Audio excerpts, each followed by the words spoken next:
Assalamualaikum warahmatullahi wabarakatuh. Kami di sini akan menjelaskan materi tentang Poebi untuk memenuhi tugas bahasa Indonesia. Sejarah Poebi. Pada tahun 1988, Pedoman Umum Ejaan yang disempurnakan edisi kedua diterbitkan berdasarkan keputusan Menteri Pendidikan dan Kebudayaan Republik Indonesia pada tanggal 9 September 1987. Setelah itu edisi ketiga diterbitkan pada tahun 2009 berdasarkan Peraturan Menteri Pendidikan Nasional Nomor 46.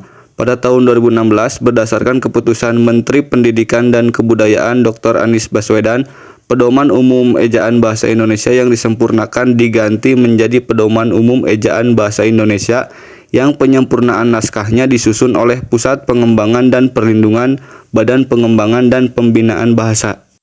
Di dalam Poebi ini ada 5 sub yang diperbaiki. Di antaranya 1. Pemakaian huruf kapital, 2. Penulisan huruf miring, 3. Penulisan kata, 4. Penulisan unsur serapan, dan 5. Pemakaian tanda baca. Kita mulai dari pemakaian huruf kapital. Pertama ada di awal kalimat.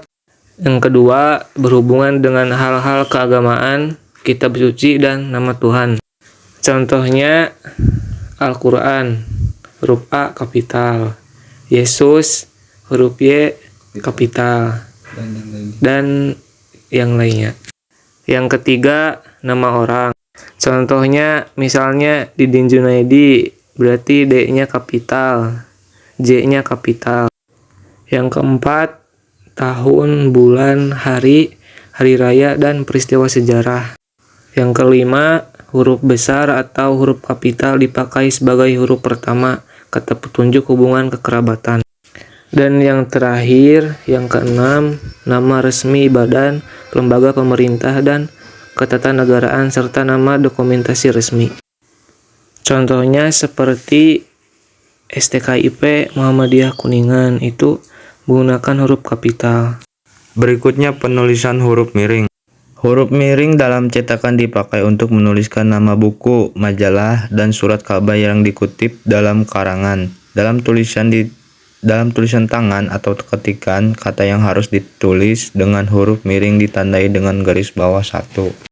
Untuk penulisan kata itu ada 2, baku dan tidak baku. Baku ini berarti resmi atau digunakan dalam beragam formal, dan tidak baku itu tidak resmi, digunakan non-formal. Selanjutnya, penulisan unsur serapan. Berdasarkan taraf integrasinya, unsur pinjaman dalam bahasa Indonesia dapat dibagi atas 2 golongan besar. Yang pertama, unsur yang sepenuhnya terserap ke dalam bahasa Indonesia. Contohnya seperti kata mall, supermarket, gadget. Itu kita menggunakan adopsi atau mengambil seluruhnya dan sepenuhnya dari bahasa asing. Yang kedua, unsur asing yang pengucapan dan penulisannya disesuaikan dengan kaidah bahasa Indonesia.